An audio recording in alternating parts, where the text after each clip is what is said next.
Não é a função da outra pessoa consertar você. Com Não é a função certeza. de outra pessoa curar você.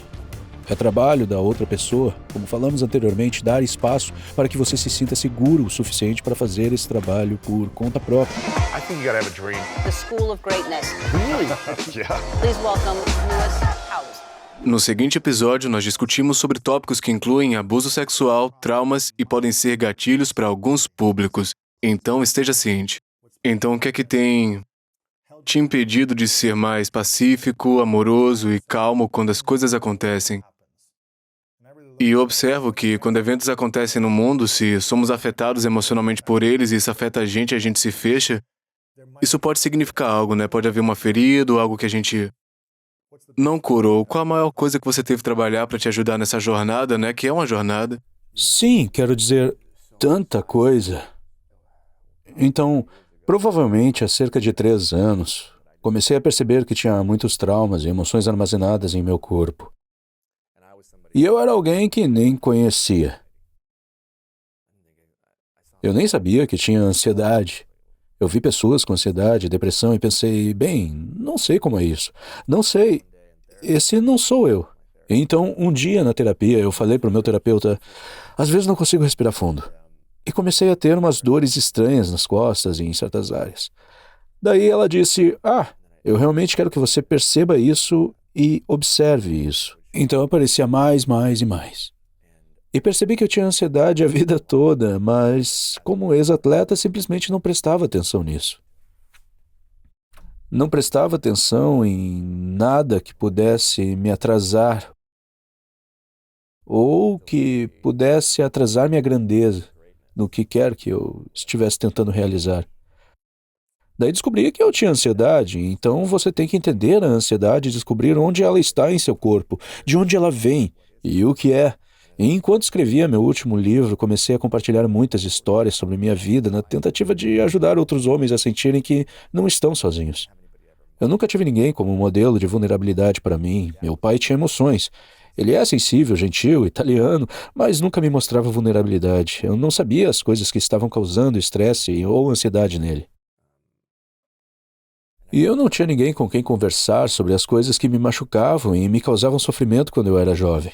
E enquanto eu escrevia essas coisas e escrevia sobre essas coisas, muitas coisas surgiram para mim em termos de... sexualidade.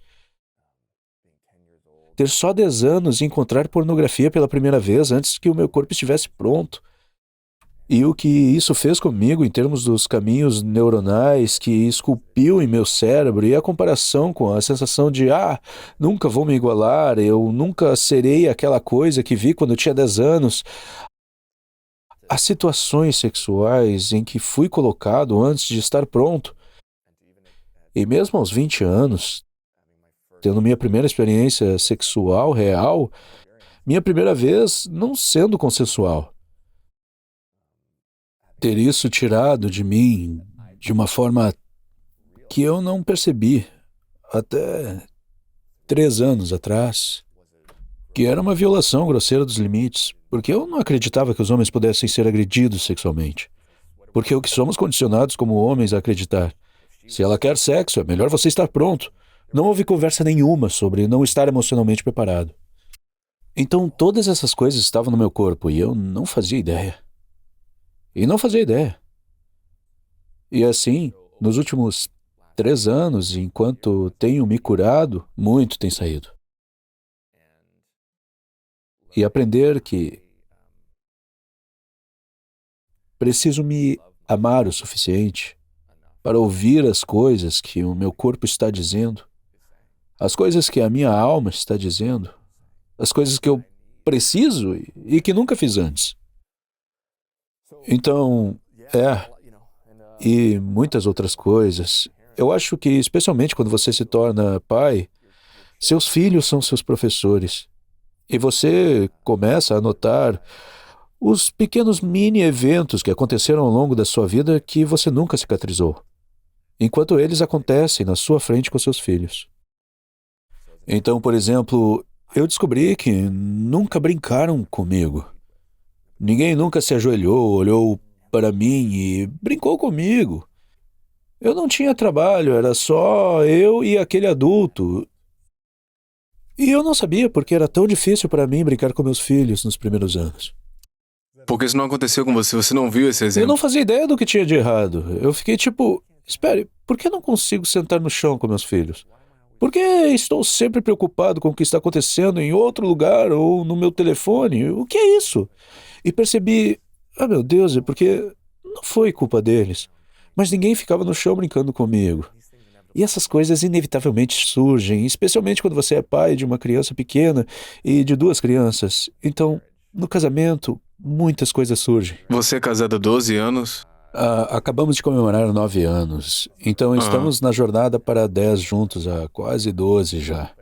Mas você sabe, você está em um relacionamento amoroso, apaixonado e incrível, e sabe que essa pessoa é um espelho. E essa pessoa, se você estiver fazendo certo, creio eu, trará à tona todas as coisas que você não viu, Que você ainda não resolveu. ou não resolveu, não Não observou. observou, é. Tudo vai surgir inevitavelmente. E não é trabalho deles consertar, é seu trabalho Uhum. consertar. Acho que essa é a minha resposta à sua pergunta. E se você. Eu e Marta tivemos há cerca de 1 ano na cidade do Cabo, quando a gente estava há alguns meses no nosso namoro e a gente conversou com você e com sua esposa. E foi Foi muito legal, sincrônico. foi uma loucura porque a gente estava sentado ali para jantar e você postou algo no Instagram, nós dois vimos e pensamos, caramba, era uma coisa tão linda que você falava, né, sobre sua esposa, sua relação, uma jornada de cura. E eu pensei, cara, isso é lindo. E 20 minutos depois você apareceu em Cabo e a gente pensou, cara, o que é que tá Você é acontecendo, um né? manifestador poderoso. E foi legal porque a gente se encontrou por alguns dias, um pouquinho aqui, um pouquinho ali, e falamos sobre nossa experiência, sua experiência, numa época que parecia que vocês tinham passado por alguma escuridão dos anos anteriores também, né? Não uma escuridão, mas alguns desafios na relação, no casamento, onde você se questionava sobre as coisas, tinha atrito e vocês estavam iniciando a cura. Eu tô curioso, qual a maior lição que você aprendeu sobre o casamento desde o início da jornada de cura, 8, 10 anos depois de casado, que você não aprendeu no começo do casamento? Como foi? O que eu. O que nós, naqueles primeiros anos, nós erramos em esperar que a outra pessoa fizesse o trabalho por nós. Como assim? Me dá um exemplo do que você esperava que ela fizesse por ti. Então, uma das coisas que Emily diz que eu amo, e eu cito o tempo todo, é que o maior ativismo é o autoativismo. E minha esposa é muito sábia, então ela é uma musa de muitas maneiras. E fiquei realmente impressionado com isso, porque você não consegue realmente. Porque você não consegue realmente estar presente para nada nessa vida se não tiver feito o trabalho em si mesmo primeiro. E quando se tratava de mim e Emily, no início havia muitas expectativas, que talvez um de nós tivesse pelo outro. E quando isso não fosse atendido ou algo acontecesse, ela ficaria chateada e eu ficaria chateado. E então você compartilha isso com a outra pessoa e espera que ela mude. Você compartilha com Você compartilha aquele o que parceiro. sente com o seu parceiro e espera que ele mude. Mas na realidade, o que tem que mudar não é só o comportamento, em primeiro lugar. É a sua parte nisso. Um ótimo exemplo disso é o que acontece quando você é casado e tem filhos. E se houver algum papel tradicional de gênero em casa, ou mesmo se ambos os casais estiverem trabalhando, ou se ambos estiverem trabalhando e você tiver filhos, inevitavelmente acontece o quem está mais cansado. Eu tô mais Quem está mais exausto. cansado? Tem pratos para lavar, tem roupa para lavar, Brinquedo para brinquedos para serem recolher, recolhidos, as crianças se estão indo para a escola ou algo a assim. logística, a viagem. E há um negócio em administrar uma família. E então você tem o seu negócio fora da família. Mas para muitas mulheres que ficam em casa ou que desistiram de seus sonhos ou se sacrificaram para poder ficar em casa e estar com seus filhos, muitas vezes os homens não enxergam a quantidade de trabalho que existe só em administrar a casa, só em ser a CEO Do da lar, né? casa dos Baldoni É. e das crianças. E muitas vezes, algumas mulheres, e posso usar minha esposa como exemplo, nem sempre veem o outro lado disso, que é o trabalho e o quanto é difícil para um homem e todas as horas que estamos investindo e estar longe da família. E tivemos esse conflito por alguns anos no início, porque eu estava no meio da minha série de TV, eu estava construindo uma empresa, dirigindo filmes durante o hiato, eu não tirava folga. E Quando você teve os filhos, quando né? começamos a ter filhos. É. E ao mesmo tempo eu sentia muita falta dos meus filhos, da minha esposa, e de estar em casa. E no entanto, eu chegava em casa e estava exausto. E ainda havia coisas a serem feitas e conversas a serem tidas. E ela estava cansada, eu estava cansado, e inevitavelmente houve conversas como: mas eu estava trabalhando o dia todo. E ela dizia: sim, mas eu fiz 5.000 coisas hoje. E a gente não conseguia se encontrar. Nós fomos à terapia falar disso, nós conversamos sobre isso, e ao fazer nosso próprio trabalho e, no meu caso, compreender a masculinidade, e para mim, observar o próprio sistema, observar, ok, o que há em mim? O que há na minha socialização que me faz sentir que não devo só ser um ator em um programa de TV, mas também construir um negócio, dirigir filmes e etc. De onde vem esse impulso para o sucesso, para ser melhor? Por que eu tenho que fazer tudo isso? Por que eu tenho que escrever livros? Por que tenho que fazer TED Talks? Por que tenho que ser tão empreendedor que tenho que ser o melhor em tudo que estou fazendo e tenho que ter um maior impacto e curar o maior número de pessoas? O que é isso? E eu tive que me aprofundar nisso e me perguntar o que realmente está acontecendo? De onde está vindo tudo isso? E parte disso foi absolutamente uma resposta ao trauma para mim. Eu absolutamente queria que as pessoas me amassem e gostassem de mim. Eu queria ser visto porque não me sentia visto quando eu era criança. E o único lugar onde eu senti que poderia ser visto é se eu estivesse o tempo todo na montanha. Se eu tivesse o dinheiro, se eu tivesse os carros, se eu tivesse a casa, se eu tivesse tudo, era aí que eu conseguiria respeito, seria visto, valorizado e amado. Quando na realidade onde eu era realmente visto, valorizado e amado, era em casa. Mas meu condicionamento, minha socialização, tudo era tipo vai, vai, vai, vai, vai. Agora, não quer dizer que foi tudo uma resposta ao trauma, mas parte foi. E a outra parte é que acredito que a parte do meu trabalho como alma aqui nessa terra é ajudar as pessoas a reconhecerem sua suficiência inata. Assim como você é suficiente sendo você. E então ela teve que fazer isso, a própria versão disso. E o que descobrimos um dia, em uma conversa, foi que eu, com o coração sangrando, em lágrimas, disse a ela como não sentia que ela estava reconhecendo a maneira como o sistema também estava me machucando. Porque todas essas coisas que estou fazendo lá fora, que estão pagando as contas, todo o sustento que estou trazendo e a proteção, estão me afastando dos meus filhos. Eu não consigo estar lá com tanta frequência quanto ela. Nos primeiros 4 anos, experienciei muitos dos marcos deles via FaceTime e ninguém fala sobre isso. E pela primeira vez, ela teve compaixão de como era para mim, como homem, andar pelo mundo sentindo que se eu não alcançasse o topo daquela montanha, não seria o suficiente. Porque acredito que o jeito que a masculinidade funciona é nos dizendo que nosso valor está ligado à nossa produtividade. Deixamos de ser produtivos, não temos valor. Ninguém mais nos quer. Não seremos bons para nossos filhos, nossas esposas ou nossos amigos. Não seremos convidados para lugares, não temos dinheiro, não poderemos prover o que nós somos. É por isso que vemos tantos homens da nossa idade mais velhos tirando suas próprias vidas. Eles não têm emprego, eles perdem o emprego, algo acontece, eles não sentem que têm valor. Pronto, acabamos. Porque a masculinidade pode ser tirada deles. E então ela olhou para mim em lágrimas e eu disse: eu ia amar a chance de ficar em casa. Eu ia amar a chance de ser um pai que fica em casa e estar lá com os meus filhos. Agora, sendo totalmente honesto, quando fiz isso, é bem mais difícil do que o meu trabalho.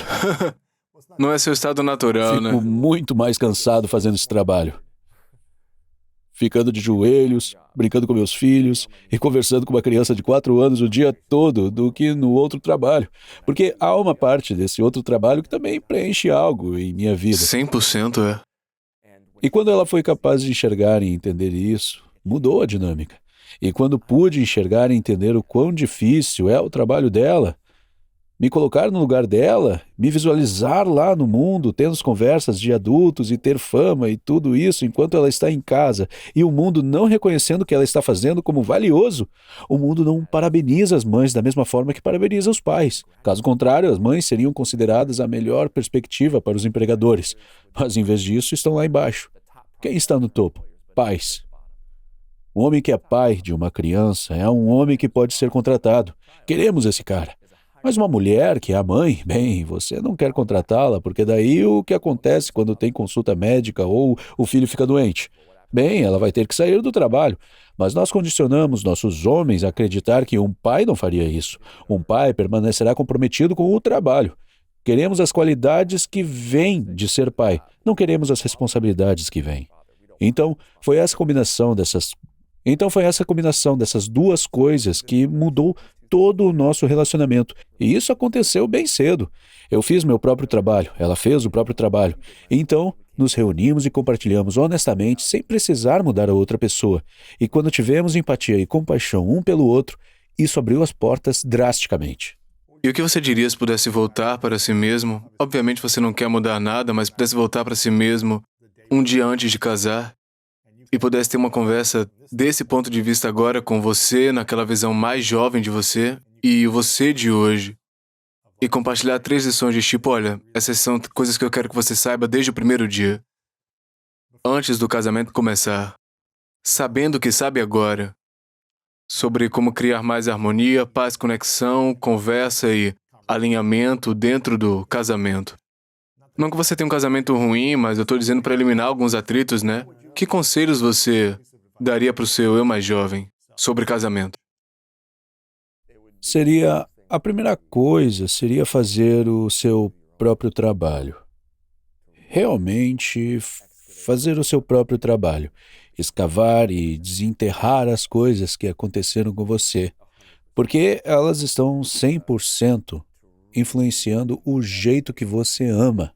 100% realmente meditar essas coisas. Não é a função da outra pessoa consertar você. Com Não é a função certeza. de outra pessoa curar você. É trabalho da outra pessoa, como falamos anteriormente, dar espaço para que você se sinta seguro o suficiente para fazer esse trabalho por conta própria. E é muito difícil quando só uma pessoa faz o trabalho, Muito como já difícil. conversamos. E quando os dois É fazem o incrível. trabalho, Emily e eu continuamos dizendo que está ficando cada vez melhor. Nunca imaginamos que teríamos um casamento como esse. Com tanto amor e compaixão e empatia e diversão e alegria e segurança, porque muitos de nós não tivemos segurança quando éramos crianças. Não sabemos como é sentir segurança realmente. Não sabemos que o mundo é seguro. Então, quando você tem essa segurança, um casamento, meu Deus. Lindo. Fazer o Isso é seu o número próprio 1. trabalho é o número 1. Ok. Segundo, é amar a pessoa do jeito que ela quer ser amada. Não da forma que você quer ser amado. Isso requer empatia e sensibilidade.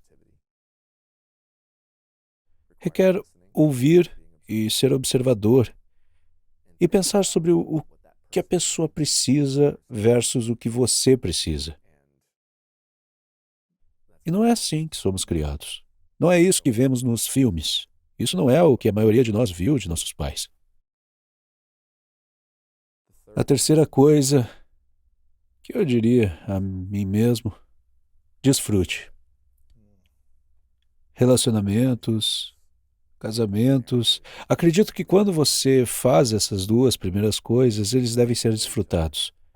Desfrutem um do outro. Encontrem tempo para se divertir. A gente se perde, cara. A gente se perde nesse desespero e nessa necessidade de ser compreendido pela outra pessoa. Mas acho que quando nos entendemos, fica muito mais fácil para a outra pessoa nos entender e se divertir. E essa é a próxima fase para a Emily e eu. Estamos realmente aprendendo a nos divertir. Porque quando você trabalha tanto quanto nós, quando você tem filhos e negócios e todas essas Aham. coisas, você pode esquecer. Então Então melhor aproveitar de uma é vez, né? arranjar tempo para se divertir. Na outra noite saímos sob a lua e movemos nossos corpos e apenas sentamos lá por um segundo e apenas nos maravilhamos com o quão mágico é este universo e como somos pequenos. E apenas isso. Eu tinha que ler um roteiro e fazer anotações sobre algo, e era entre outras coisas. E ela me arrancou disso. E nós só fomos e só olhamos para cima. E apenas sentamos lá em silêncio. E o silêncio pode ser tão gratificante quando há um recipiente de amor e segurança. Ele só te preenche, porque você sabe que a pessoa com quem você está lá por você e você por ela. E vocês estão juntos e conectados de uma forma que ninguém jamais vai entender. Isso é lindo, cara. E vocês se casaram e estão juntos há mais ou menos uns 10 anos e você já esteve perto de muitas pessoas que estiveram em relações que se casaram e divorciaram e estão casados, mas sofrem nisso, pessoas que prosperam nos seus casamentos.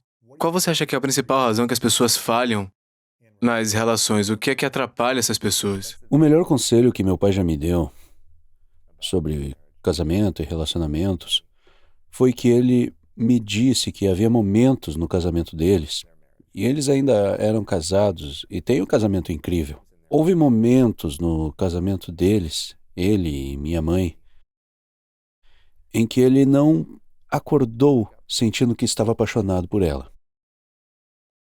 Ele não acordou se sentindo feliz e não sabia se iria funcionar. E bem, ele não me contou Até isso mais até tarde. quando eu era casado. Isso remonta à questão da vulnerabilidade. O que isso poderia ter feito por mim se eu soubesse. Por isso coloquei no livro. Mas ele disse que teve que acordar todos os dias durante certos períodos e épocas do casamento deles, de 40 anos agora, e escolher amar minha mãe. Ele teve que escolher. E isso me impressionou muito, porque amar é um verbo, o amor é uma ação, o amor é uma escolha. E acho que o erro número 1 que as pessoas cometem é escolher parar de amar. Eu acho que existem muitos relacionamentos que podem dar certo, mas um dos dois faz uma escolha. E nos venderam essa ideia, esse mito, essa miragem de como é o amor. E acho que temos que escolher. Assim como escolhemos o desconforto. Nós escolhemos essas experiências. Escolhemos ir para a academia. A academia não é divertida, mas sei que ir para a academia vai me beneficiar. Com o amor é muito parecido. Você vai mudar. Duas pessoas, você nunca será mais a pessoa que era ontem. E a minha esposa terá momentos que ela só está em sua própria jornada. E não é meu trabalho segui-la. É meu trabalho estar em minha jornada, seja como ela for, mas todos os dias. O que nos une é que nós dois estamos escolhendo um ao outro. E acho que esquecemos de escolher. E acho que esquecemos que o amor é uma escolha. E o amor é um verbo. E o amor é uma ação. Eu não acho que o amor seja suficiente. O que mais é necessário para um relacionamento Acho que bem-sucedido? o amor... Tem uma citação nos escritos Baha'is, e vou pronunciar errado, Abdul Baha, que diz: o amor é a força que une os planetas e as estrelas. É tipo a coisa. Se os cientistas pudessem ter microscópios fortes o suficiente para continuar, e continuar, e continuar, e continuar, e continuar, e continuar, eles simplesmente encontrariam o amor. Já está lá. Então, eles continuam procurando as coisas que está originando a coisa, e ela já está lá. Você não consegue entender isso. Você não pode tocá-lo, é amor. Não existem princípios científicos além do amor que dão ordem ao mundo, certo? Que criam os átomos e as moléculas que se movem. E eu acho que é a mesma coisa nos relacionamentos. Você pode ter amor, mas há muitos tipos diferentes de amor. Então, além do amor, você precisa ter os alicerces de um relacionamento saudável. E acho que se você tiver essas coisas, permite que o amor cresça, prospere, e sobreviva. Porque há muitas coisas por aí que estão abafando o amor. Olha, eu tenho grandes amigos que se casaram e se divorciaram. Eles se amavam e fizeram certas coisas no casamento que não eram certas. Limites foram cruzados. Mas eles encontraram uma maneira de se amar de uma maneira diferente, depois que se divorciaram. Isso ainda é amor. É apenas um tipo diferente de amor. É um amor depois que limites foram cruzados e coisas que aconteceram que não deveriam ter acontecido. E aí o amor tem que mudar. Então acho que os ingredientes necessários são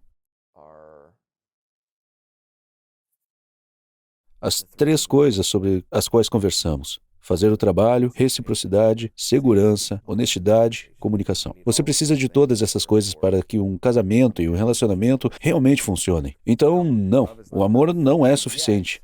E mesmo assim, o amor é tudo que você precisa. Se isso faz algum sentido. São ambos. Ambos, né? Não é suficiente, mas é o que pode manter vocês vivos. Não é o suficiente e ainda assim é tudo. E ainda assim é tudo. Eu realmente acredito que o ingrediente número um para um casamento saudável, e é aqui que eu tenho certeza que perderei muitas pessoas que estão nessa jornada comigo, mas acredito que é colocar Deus no meio. Eu acredito que existem tantas forças que estão tentando nos distrair e tirar nossa atenção neste mundo. E na fé Bahá'í, quando você se casa, você coloca Deus no meio, porque a ideia é que vocês são duas entidades, mas quando vocês se unem, há uma terceira entidade que se forma, tipo o esperma e o óvulo. Individualmente, são apenas um esperma e um óvulo, mas têm a capacidade de ser mais. E é quando eles se unem que essa nova vida é criada. E é a mesma coisa com o casamento. Então eu acredito que é colocar Deus no meio. Vocês se unem com a intenção de que esse casamento seja útil para a humanidade. É o nosso amor por algo maior do que nós mesmos que nos une e que permite ao casamento o espaço para prosperar e para que o amor prospere. Eu tô curioso, eu vou fazer uma pergunta que pode não fazer sentido pra você, porque você não gosta de medir coisas. Não é que eu gosto de medir as coisas, Lewis. É que o que eu estou tentando fazer é não me comparar com o grande exemplo final. Eu entendo. Isso. Por isso está medindo você versus você, né? Isso, eu gosto de fazer É isso. isso que eu vou fazer agora. Em uma escala de 1 a 10, vamos chamar de escala do amor próprio. 10, onde você está sentindo paz e amor próprio supremos. Você não se culpa, você não fala mal de si mesmo, você não fica ansioso. Você está em paz e tem amor próprio em 10. E 1, você está em constante sofrimento crônico. De como fala consigo e você não sente amor próprio. Onde você está atualmente nessa escala de amor próprio? Nesse momento. Provavelmente 6.5. 6.5. E qual foi o momento em que você esteve mais baixo no seu casamento e o que foi mais alto nessa escala? Você consegue lembrar de dias ou semanas mais baixos e o ponto mais alto? Bem, acho que estou no ponto mais alto agora. 6.5. Estou medindo 10 por... Eu observo os profetas de Deus. Eu olho para as pessoas que estão, sabe? Eu passei 10 anos contando histórias de pessoas que estavam morrendo e estando com elas enquanto elas davam seus últimos suspiros e aprendendo com elas. E há algo que acontece com alguém quando está no final. Eu aprendi com os moribundos de várias maneiras. E suas famílias e a dizimação do ego que acontece quando você não tem para onde ir, exceto para se submeter, aceitar e amar a si mesmo. Então eu vejo isso como um dia. Espero estar muito velho, estou no meu leito de morte e estou levando em conta a minha vida. E cheguei ao ponto. E eu não estou lá. Não estou. Ainda tenho um longo caminho a percorrer em termos de cura. Mas e se não tivesse esse caminho? Você está dizendo a si mesmo que tem um longo caminho, mas e se você se rendesse e permitisse Sim, ser inteiro agora? se pudéssemos fazer isso, se eu pudesse simplesmente estalar os dedos e dizer, bum, estou inteiro, pronto e curado, farei isso num piscar de olhos. É uma prática diária para mim. É aí que entra a meditação e a oração. É aí que entra muito desse trabalho. É onde até mesmo o amor que estou recebendo de meus filhos e a maneira como eles olham para mim neste mundo Isso é incrível, né? entra. Os relacionamentos e como estou curando os relacionamentos em minha própria família e me aproximando de meus pais agora, aos 38 anos de idade, mais do que nunca. É aí que entra. Mas no final das contas é uma coisa de amor próprio. É um reconhecimento de quem eu sou e que eu sou o suficiente. Então hoje estou em 6,5 e é por isso que não sou um 10. Poderia dizer que era um 9, mas sei que ainda tenho um longo caminho a percorrer. Cara, eu tive num ciclo de vício. Eu estive num ciclo de autoversão. Minha esposa e eu chamamos isso de crítico interno, que constantemente me lembra que ninguém vai se importar, que eu não sou suficiente. Eu sei como é estar na escuridão e apenas fingir ser algo que eu não sou. Você ainda tem aquele crítico interno agora? Sim, mas estou aprendendo o que realmente é esse crítico interno.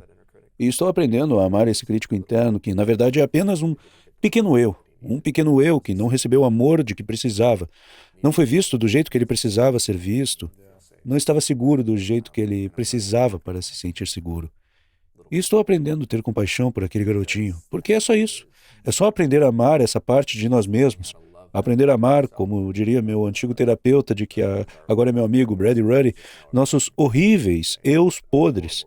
É aprender a amar essa parte de nós, porque não somos isso. Não somos assim. Mas é assim que nos sentimos em alguns momentos das nossas vidas. E é isso que aparece. Então, quando eu olho no espelho e vejo as partes de mim de que não gosto, que é o que fiz durante toda a minha vida, eu me olhava no espelho e pensava, meus ombros não são largos o suficiente, ou meu nariz é muito grande, e tudo isso. E eu apenas encontrava todas as coisas que estavam erradas comigo. Isso é apenas um garoto que queria tão desesperadamente se encaixar, ser querido e visto. E ele pensou que se tivesse uma certa aparência, ele seria. Ou que as garotas iriam gostar dele, ou todas essas coisas. Agora eu acordo de manhã e escrevo coisas de que gosto. Isso é lindo.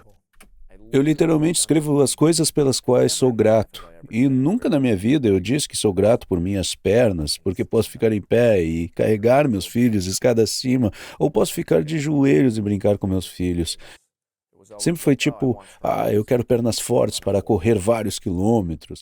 Quero pernas fortes para poder jogar, ou para ficar bem em uma sunga, ou o que quer que seja. Era sempre sobre um resultado, e é por isso que estou tentando me afastar de pensar tanto em resultados. E agora é isso que estou trabalhando. Sim, eu sou um homem bonito, eu sou lindo, eu tô bem. Sabe, eu acabei de ter um susto de câncer de pele, então tive uma cicatriz. Tenho uma cicatriz enorme no nariz. Eu tive carcinoma basocelular. Surgiu do nada, eu vi esse ponto e tive uma sensação estranha. E como estou trabalhando tanto em meu corpo, pude sentir que havia algo errado. Fui ao meu dermatologista, ele disse que não era nada. Algo não estava certo. Eu podia sentir isso. Eu estava pensando nisso à noite e desapareceu. Eu voltei, ele aceitou. Ele pegou uma amostra e descobriu que era um carcinoma basocelular. Então, tiramos esse pedaço enorme do meu nariz. E fiquei tão arrasado por um segundo, porque pensei, mas sou um ator e não vou mais ser bonito e tal. E eu realmente tive que voltar ao ponto em que pensei, mas essa cicatriz agora é, na verdade, um sinal de maturidade, é um sinal de crescimento, é um sinal de ouvir o meu corpo e me De amor curar. próprio, que você tomou De que atitude, eu né? me amei o suficiente para buscar ajuda. E agora eu olho para isso e fico tipo, sou grato. E é reviravolta. É isso que estou trabalhando. Quando o crítico entra, como eu posso reverter isso? É interessante você falar sobre crítica e a reviravolta. Eu aprendi nos últimos alguns anos a ser o treinador que eu sempre quis ser, o coach positivo, né? eu tive uns técnicos que eu diria desafiadores, tóxicos, como você quiser chamar, que comandava pelo medo e gritos, Eu passei pela mesma colocava coisa. você pra baixo, não importava o quão perfeito você fosse em cada jogada, se você perdesse um, eles te atacavam na mesma hora. E isso nunca funcionou pra mim, isso sempre me deixou mais ansioso, mais estressado. Entendo totalmente o que você está dizendo, porque passei exatamente pela mesma coisa. E eu me sentia que não importava o quão bom eu fosse no campo ou quadra, não importava o quão perfeito eu fosse, eu nunca ia ser bom o suficiente se eu errasse uma vez porque eu ia levar gritos. Mas eu tive coaches que eram muito amorosos e me encorajavam e me deram palavras boas e também me permitiram cometer erros também, não me puniram ou coisas assim, me permitiram aprender por conta própria e me orientaram. E ainda hoje eu penso neles. Na verdade, eu liguei para um deles essa manhã, liguei para um coach meu de 25 anos atrás e era um grande líder. Não perfeito, ele também foi falho no geral, mas um lindo treinamento positivo, não criticando, mas treinando de uma maneira muito positiva. E pensando nisso, eu estava te contando logo antes que eu fui a um retiro de meditação por 7 dias com o Joe Dispenza e você me perguntou se eu tive alguma experiência mística fora do corpo e eu falei não. E retiro metade porque eu não saí do meu corpo, mas eu tive uma experiência que surgiu para mim durante a maior parte da minha infância. Eu estava me rebaixando, sabe? Eu era crítico na minha cabeça, Claro no meu que estava. coração, eu me rebaixava dizendo, eu não sou suficiente, eu sou burro, não sou inteligente o suficiente, eu não sou talentoso o suficiente, o que for, constantemente. E eu tenho feito muito da cura nos últimos anos também sobre deixar de lado e reescrever a história das memórias do passado também. E algo lindo aconteceu em um dos últimos dias desse retiro, onde eu tive... o meu pai faleceu no início desse ano e eu tive uma visualização durante esse processo em uma das minhas meditações de 5 horas. E houveram momentos lindos da minha infância com ele e também momentos assustadores, né? Mas eu tive esse processo na minha mente onde eu voltei a todas essas memórias que eu me lembro do meu pai jogar bola no quintal e ele me levar para os jogos de bola e me colocar para dormir de noite dizendo que ele me amava, tudo isso que me fazia me sentir especial quando eu era criança.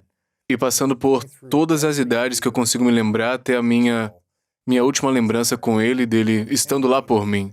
Foi uma bela experiência e eu abracei dizendo, aqui estão as bênçãos e coisas boas que aconteceram desde a minha infância até agora, então algo louco aconteceu. Por alguma razão nessa meditação eu voltei e fiz tudo de novo com o meu eu de aqui, de agora, de pé, voltando para visitar o meu eu mais jovem. E eu fico arrepiado só de pensar nisso, Eu porque também. o tempo todo eu tive esse crítico preocupado comigo, mas havia uma voz que dizia, siga em frente. Eu lembro de ir para a escola e ter problemas na escola primária e ir ao escritório do diretor e dizer, eu queria morrer, eu dizia isso várias vezes, que eu queria morrer, eu não sei porque que eu estou aqui. Eu sempre senti que tinha algo errado comigo. Então eu tinha esse crítico interno, mas eu também tinha essa voz, Isso é né? doloroso. Era essa voz que dizia, vai, continua, você vai entender. Vai, continua, vai E por alguma razão eu voltei lá como eu de hoje, e eu estava lá. E foi como se eu visse todos esses momentos em que eu me senti sozinho, em que eu me senti com medo e... Tô arrepiado. eu também. E desde os 5 anos, desde minhas primeiras memórias de abuso sexual, até agora. Eu passei por todos esses momentos comigo, correndo ao lado do meu eu mais jovem, né? Quando eu treinava sozinho, porque ninguém andava comigo, eu ficava horas jogando bolas na parede ou correndo no quintal sozinho. Eu estava lá comigo, né? A versão adulta de mim estava lá comigo como criança agora. Eu tive essa experiência que eu estava levantando ele, colocando o meu braço em volta dele, abraçando e dizendo, você consegue, vai lá. Eu fiquei tipo, eu me pergunto se aquela voz era o meu eu do futuro, dizendo para continuar, porque você nunca sabe o que é que você vai fazer e vai criar, para onde você vai, o que você vai fazer nessa vida, né? Foi uma experiência linda do meu pai, Então, depois de quando mim, eu né? perguntei a você, você teve uma experiência maluca? Era isso, E você disse que não? Não tive a... É isso. foi poderoso, cara, mas não foi tipo, Marta deixou seu corpo e transcendeu tempo e Mas espaço você também. deixou seu corpo. Você transcendeu o espaço e o tempo. Foi uma loucura, foi uma bela jornada, foi muito Isso bom, foi muito é bom. cura. Foi incrível. É isso que é. Então, eu não acredito que haja espaço e tempo. É uma construção desse mundo. Nossas almas não estão presas a isso. Nos escritos Baha'ís, dizem-nos que, para compreender a morte, temos de olhar para o nascimento. Número 1. Para cada lei espiritual, há uma contrapartida física, mas para entender como poderíamos ter uma existência fora de nossos corpos após esta vida, Deus nos deu o estado de sono. Para experienciar, né? O campo. Todas as noites, nosso corpo, nossa temperatura cai, nossa respiração muda. Chegamos tão perto da morte quanto chegamos ao longo de nossas vidas todas as noites. E então, viajamos, nós sonhamos. E há muito desse tipo de coisa acontecendo. Minha esposa teve uma experiência muito semelhante em que estava consigo mesma no momento em que seu pai morreu. E acredito de todo o meu coração que podemos voltar. Podemos viajar no tempo através da meditação, através da oração, e estar lá e curar os traumas e as partes de nós mesmos que precisam de cura. E se você lembra da voz, por que não poderia ser você? Poderia ter sido eu. Isso é uma terra inteira, pois mas é para lá que vamos.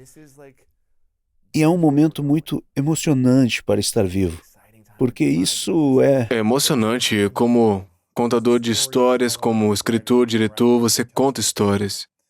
E toda a nossa memória são histórias, né? Muitas vezes as memórias que a gente conta 10 vezes maior do que realmente foi, né? Às vezes a gente pensa que algo aconteceu há 20 anos e não aconteceu. A gente decora a história para ser maior ou mais dolorosa do que foi de verdade. Ou porque era grande em seu corpo na época. Pois é. E agora a gente explica isso com termos e coisas diferentes ou tornamos ainda maior. E se a gente pudesse voltar e contar essa história diferente e encontrar significado nisso? Acho que podemos, Não significa que o que a gente quer que aconteça de novo comigo vai acontecer com outros e que foi bom, mas esses eventos foram divertidos, mas se a gente pudesse voltar e contar diferente, todos esses momentos de trauma, dor, feridas e reescrever isso agora e contar de uma maneira diferente, onde a gente não obtém resposta de gatilho, onde a gente não fica, por que isso aconteceu comigo? Apenas para que a gente possa ter mais paz e harmonia agora, em vez de viver no passado, né? Nós podemos, e acho que podemos 1000%. Eu experienciei isso completamente, mas penso que temos que ser pacientes nesses momentos. Porque eu acho que as experiências diferentes têm feridas diferentes. E o processo de cura é profundamente desconfortável. Ninguém fala sobre as partes dolorosas disso. Doloroso, cara. E precisamos normalizar isso. Precisamos normalizar isso. Ok, bem, nós sabemos que haverá dor na academia. No pain, no gain. Bem, é a mesma coisa com a cura. De certa forma, é a mesma coisa nos relacionamentos. E como homens, somos ensinados, vamos entrar na dor em todas essas áreas, mas desconsideramos isso nessas áreas. Já temos dor suficiente nessas áreas. Mas não quero lidar com desconforto em meu casamento. Não quero lidar com desconforto, estou bem. Para muitos homens, essa conversa já é demais, porque, bem, não podemos ser quebrados. Não podemos ter traumas ou dores ou coisas que precisam ser curadas. Nem fazemos terapia. Tinha um número de homens, era um número maluco, o que era 68% dos homens não vão ao médico mesmo sabendo que algo está errado. Acho que era uma estatística da Healthline. Então, temos que chegar ao ponto em que entendemos que há coisas que precisam ser curadas e tornar isso popular. Fisicamente e emocionalmente também. E fisicamente. Há toda uma conversa que precisa acontecer em que convidamos os homens e dizemos: tudo bem que isso tenha acontecido com você, que você tenha dor aí. Tudo bem que você tenha ansiedade. Tudo bem que você esteja triste. Porque a única coisa aceitável que, como homens, podemos sentir é raiva. Esse é o sentimento socialmente aceitável. Mas o que está por trás da raiva? Todas essas coisas. Digamos que cada pessoa, cada homem no mundo entenda que, ok, eu não tive uma vida perfeita, ainda estou bem. Há algumas coisas que eu preciso curar, eu tenho uns problemas subjacentes de raiva, eu tenho isso, seja lá o que for. Não vai acontecer rápido assim. Você está nessa jornada há anos. Eu demorei 25 anos para me abrir sobre trauma sexual, então foi uma jornada de 10 anos que desbloqueou essa nova cura, né? E então você fez o retiro de 7 Eu dias. continuo trabalhando, né? E naquele retiro de 7 dias, em algum lugar, provavelmente no quarto ou no quinto dia, você teve essa experiência incrível em que foi capaz de voltar e reescrever sua história. Uhum. Isso não aconteceu rápido assim. É um processo consciente, né? É uma prática diária. E é por isso que eu disse que estou em 6.5, porque ainda não sei todas as coisas que estão surgindo e que estou descobrindo. Eu me surpreendi muito, e então há coisas em que eu absolutamente fiz isso e me curei. E há coisas que não estou lá ainda e com as quais ainda tenho um pouco de O gatilho. que você sente que, se você pudesse abandonar, render ou liberar, te levaria a um nível totalmente diferente, espiritual, fisicamente, emocionalmente? Para mim, entre os 10 e 13 anos e a descoberta da pornografia, as situações em que fui colocado, especificamente com outro garoto, eu escrevi sobre isso no livro. Então, o que a pornografia fez comigo e o que me deu, e como fiquei tão hipnotizado por essas imagens e por essas coisas enquanto me sentia tão mal comigo mesmo. Vergonha. Vergonha. Eu ainda não tinha atingido a puberdade e esses outros meninos tinham. E eu estava sendo colocado nessas situações. Então, quando comecei meu trabalho, a esse período de 10 a 13 anos da minha vida, Interessante você dizer isso. onde estou atualmente na jornada de amar aquele menino e lembrá-lo de que ele está exatamente onde precisa estar, que seu corpo é perfeito e é exatamente onde precisa estar. Porque, sabe, esse chakra raiz é a nossa força vital. Essa é a nossa criatividade. Isso não é apenas sobre sexo e relacionamentos, é sobre tudo. E quando temos feridas aí, afeta muitas outras áreas. Então essa área de 10 a 13 anos, e também um período por volta dos 16 anos, que estou explorando e tentando entender. E há partes de mim que estou curando que tem a ver com a forma como tratei outras pessoas. Claro. Como você reage às situações, né? Eu sei, mesmo sobre me relacionar com garotas aos 17, 18 anos e sentindo que não tinha poder em nenhum lugar da minha vida, e encontrando maneiras de me sentir poderoso com mulheres e com garotas e aproveitando e ficando com garotas que eu não gostava, nem me importava, e me reconciliando e me perdoando por não ter sido o melhor cara na adolescência e na casa dos 20 anos. E entender. Uau, eu estava fazendo essas coisas porque sentia que não era o suficiente. Eu sentia que não tinha poder, eu sentia que ninguém se importava comigo e isso me fazia sentir bem. E isso fazia eu me sentir poderoso. Então, explorar, até mesmo levar em conta e me perdoar pelas coisas que fiz também faz parte, não apenas pelas coisas que aconteceram comigo. Acho que é tudo isso, mas eu poderia listar 100 coisas, eu poderia listar todas as coisas que eu estou trabalhando, mas essa faixa etária de 10 a 13 e 16 anos definitivamente estou entrando É agora. interessante você dizer isso, eu vou te mostrar depois. No meu protetor de tela tem uma foto minha de quando eu tinha 11 anos. O trabalho da criança interior, né? Eu comecei com 5, depois 5 até 10, agora 11 até 13, também porque sinto que foi um grande avanço na minha vida de provavelmente 11, 12,5, não houve. E aí depois a memória engana a gente, né? Eu lembro que sempre senti que eu precisava roubar algo de uma loja, tipo uma barra de chocolate, né? Não tava roubando um banco, mas um pacote de chiclete, uma barra de chocolate ou algo assim. Porque eu queria o poder, né? Tipo, eu tô fazendo algo, sabia que era errado, mas sentia que tinha algum lugar onde eu podia controlar alguma coisa. Ou por atenção. Pra me quem sabe? gabar, né? Todas essas coisas, tudo isso que eu tava fazendo. E na minha terapia, né, esse é o estágio que eu tenho trabalhado nos últimos 3, 4 meses, perdoando, né, aquela versão de mim mesmo e curando isso. É uma das razões pelas quais eu sempre saio pra comer, né? Sinto que eu preciso pagar pra todo mundo. É difícil pra mim deixar alguém pagar pela minha refeição, né? Eu quero pagar sempre, eu sempre dou gorjetas grandes, Eu eu sou quero do mesmo retribuir, jeito. né? Eu roubava barras de chocolate quando eu tinha 10, 11 anos, eu tive problemas por um dia, roubei $20 de um dos clientes do meu pai na casa dele, um cliente do meu pai. Ele me levou para uma viagem de um cliente e o cara me pegou roubando. E foi a maior vergonha que eu já senti, roubar esses $20 do amigo do meu pai. Na frente do seu pai também. E foi um ponto em que eu pensei, cara, eu vou cair e piorar ou eu nunca mais vou fazer isso? E eu fiquei tipo, cara, eu nunca mais quero fazer isso, eu nunca mais vou roubar nada. E se eu acho que eu roubei algo acidentalmente, eu fico tipo, como é que eu vou pagar 10 vezes mais?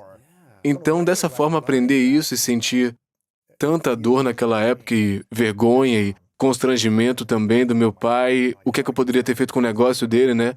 E me fez dizer, ok, não é o caminho. E quando eu fiz 13, tudo começou a mudar, né? Foram anos muito significativos pra mim também, né? Mas é disso que se trata este livro. Meninos, Uhum. pré-adolescentes, com quem falamos? Quem temos em nossas vidas aos 11, 12, 13, 14 anos, quando estamos passando por essas coisas? A maioria das crianças não se sente segura o suficiente para conversar com seus pais. Eles não se sentem seguros o suficiente para falar com orientadores ou professores. A maioria das pessoas não tem irmãos mais velhos com quem conversar. E se tiverem, não são os melhores para... Não estão dizendo a coisa certa, né? Então, quem nós temos? E é por isso que escrevi Boys Will Be Human, porque eu não tinha essa pessoa aos 11 ou 12 anos, assim como você não tinha. E se alguém tivesse me dito todas as coisas que vão acontecer comigo, todas as coisas sobre as quais ninguém fala, ninguém nos prepara para a vida. Há algumas mães que ouvem esse programa. A razão pela qual eliminamos todos os palavrões é porque as mães enviaram e-mails pra gente no início dizendo, você pode garantir que não tenha palavrões porque eu mostro o programa para os meus filhos, para eles ouvirem as conversas também. Então eu sei que tem muitas mães que escutam e o que você gostaria que as mães soubessem sobre criar um garoto para ele se tornar um cara saudável? Em primeiro lugar, quero que todas as mães saibam que elas são incríveis. Tenho certeza que muitas pessoas dizem as mães recebem todo o crédito. Acho que as mães não recebem crédito o suficiente. As mães são tão importantes.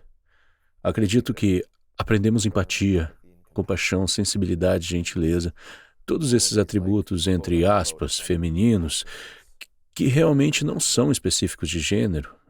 Normalmente aprendemos com nossas mães. Quero que as mães saibam que não precisam transformar seus filhos em homens duros. Muitas mães dizem, não sei como criar meu filho. Ele não me ouve. Não sei o que está acontecendo na escola. Ele simplesmente se fecha. E eu só quero que elas saibam que é muito difícil ser menino. Não há uma seção na livraria sobre meninos. Não há material para meninos, porque apenas dizemos, meninos são meninos, não podemos mudá-los. Não há nada que possamos fazer, eles simplesmente se tornarão quem são. E eu concordo completamente com isso.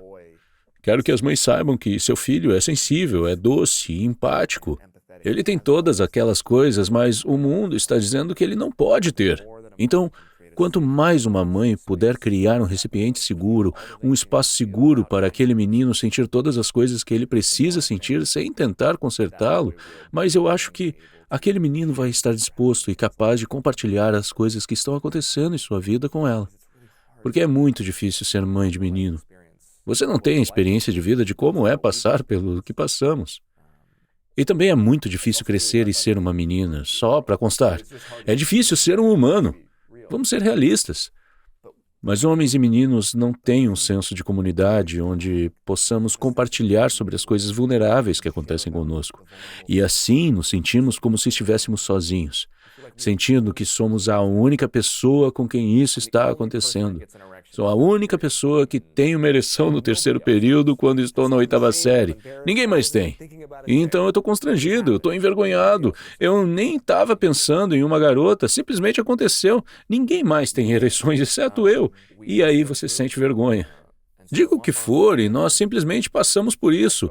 E também quero que as mães saibam, se o menino tem pai ou se a mãe é casada com um homem, acho realmente importante que os homens leiam este livro. Não apenas as mães. É escrito de uma maneira que é uma peça de companhia incrível para os homens e seus filhos, e para as mães e filhos lerem juntos, porque cria uma conversa desconfortável e pede a você, leva você através das minhas histórias de coisas realmente embaraçosas que acontecem comigo para talvez compartilhar coisas que aconteceram com você.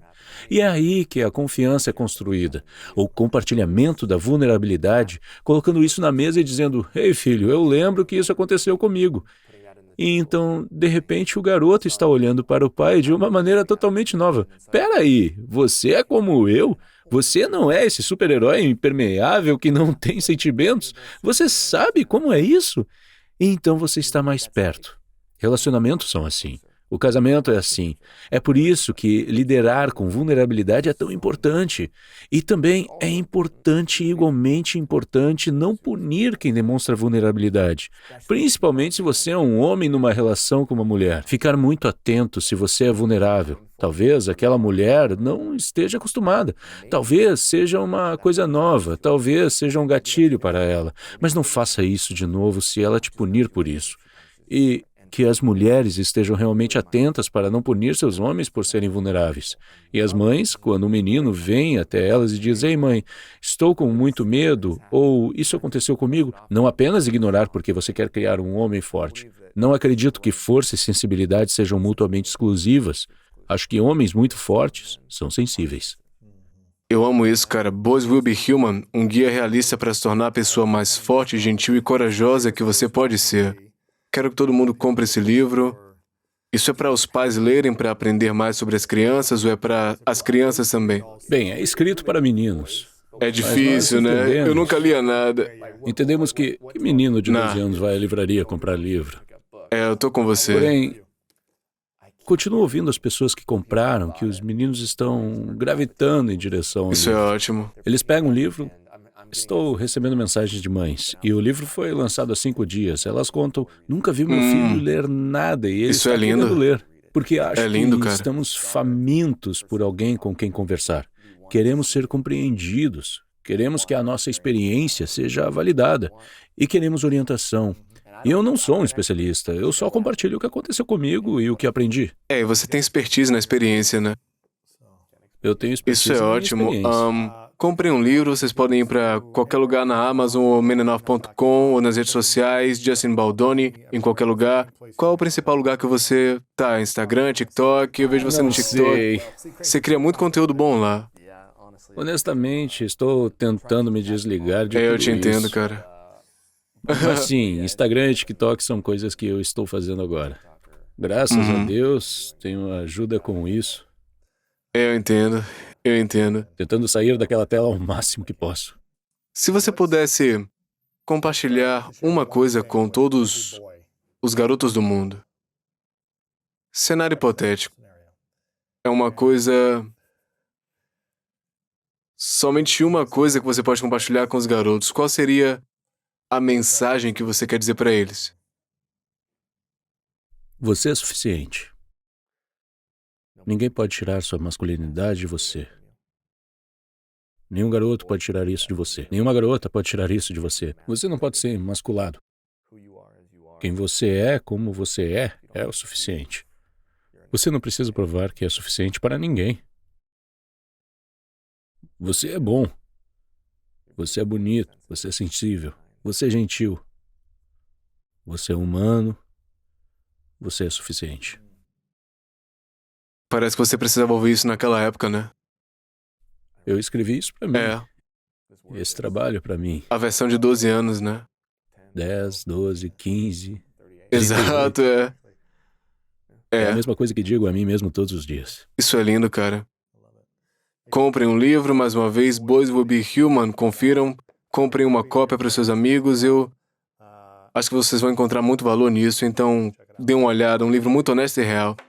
Justin, eu quero te agradecer por um momento, por seu crescimento constante, seu desenvolvimento e por estar disposto a compartilhar e revelar coisas no seu programa Menenov, mas também aqui em outros lugares. É muito legal ver sua jornada e como você está evoluindo também. Eu acho que é algo que todos nós fazemos, inclusive eu, né? Continuamos a evoluir, a crescer e a nos desenvolver como humanos. Eu acho que quanto mais escuridão a gente experimenta, é quando a gente pode se desenvolver melhor. Uma fotografia tirada da escuridão muito cedo não fica boa, né? Então, Não se desenvolve a gente tem que totalmente. aprender que nossa dor e nossos desafios existem por uma razão para dar mais sabedoria pra gente. Então, eu sei que tem uma citação Bahá'í que diz algo muito melhor do que isso. Mas eu acho que parte do motivo real pelo qual a gente passa por desafios é encontrar significado e sabedoria para servir de uma maneira ainda melhor. Então, eu realmente agradeço você estar aqui servindo aos garotos, aos homens e às mães, para poder ajudar os filhos a crescerem, se desenvolverem e a curar seus desafios também. É muito bonito, cara. Ah, muito obrigado. Deixa eu te dizer aquela Manda. citação, pronto? A calamidade é minha providência. Exteriormente é fogo e vingança, mas interiormente é luz e misericórdia. Eu amei isso. Muito legal. Os escritos barrais. Muito, muito legal. Última pergunta. Eu já te perguntei isso antes, mas eu tô curioso para saber se mudou. Então, se as pessoas quiserem ouvir suas 3 verdades, a gente vai poder linkar Meu aqui Deus, na já faz descrição. tanto Vocês podem tempo. voltar e ouvir aquele episódio onde tem as 3 verdades, mas de novo, é uma questão hipotética, então é seu último dia aqui na Terra. Daqui a muitos e muitos anos e você conseguiu realizar muita coisa, você vê sua família crescer como deveria ser, você chega a 10 na escala e todas as coisas aconteceram com você. É muito legal tudo que você viveu. 10 na escala de É, cura. pois é. Mas por alguma razão é seu último dia, a gente não tem mais acesso aos seus livros, seu trabalho de conteúdo e por qualquer motivo, nesse cenário hipotético, tudo sumiu. Quais seriam as 3 coisas que você compartilharia com o mundo, essas 3 verdades que você compartilharia se pudesse viajar no tempo agora e ver o seu futuro e compartilhar isso? Eu senti essa pergunta. Medite sobre sua mortalidade. Todos nós sabemos que vamos a algum lugar. Temos uma passagem só de ida e podemos optar por fazer as malas para essa viagem ou não. E acho que precisamos meditar sobre isso e não deixar para depois. Eu quero estar preparado. Então vou desenvolver todos os atributos, porque sei que é disso que eu vou precisar para onde irei a seguir. Número 2. Muitas pessoas dizem, trate os outros de maneira que você gostaria de ser tratado. Isso está vindo para mim agora. Quem sabe se vou me sentir assim daqui a 5 ou 6 anos? Mas o que estou pensando agora, como uma segunda verdade, é trate a si mesmo da maneira que gostaria que os outros te tratassem. E como alguém que foi muito mal comigo mesmo nos primeiros 6, 7 anos de casamento, minha esposa dizia, seja gentil com meu marido. Ela me ouvia falar sobre mim mesmo e dizia, seja gentil com meu marido. Isso me pegou.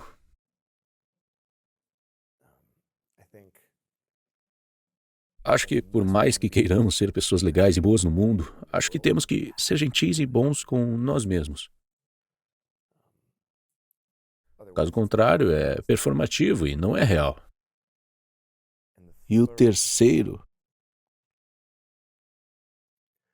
Abdu'l-Bahá. Nos escritos, Bahá diz, se um homem tem 10 boas qualidades e uma má, olhe para as 10 e esqueça aquela. E se um homem tem uma boa qualidade e 10 ruins, olhe para aquela e esqueça as 10. E acredito que temos que começar a ver as boas qualidades nas pessoas. Acho que estamos vivendo em uma época, em uma cultura, em que a única qualidade ruim que as pessoas têm as define. Nós nos concentramos nisso. Ah, mas eles fizeram isso, então não podem ser uma pessoa boa. Ou eles fizeram isso, ou isso aconteceu. Eu acho que estamos desconsiderando que somos todos belos e também quebrantados e carentes de amor. E muitos de nós não aprendemos a amar a nós mesmos ou não tivemos o amor de que precisávamos para crescer, como falamos naqueles relacionamentos. E acho que precisamos começar a focar no lado bom das pessoas. Porque quando você vê os bons atributos das pessoas, você vê Deus. E se vemos Deus, então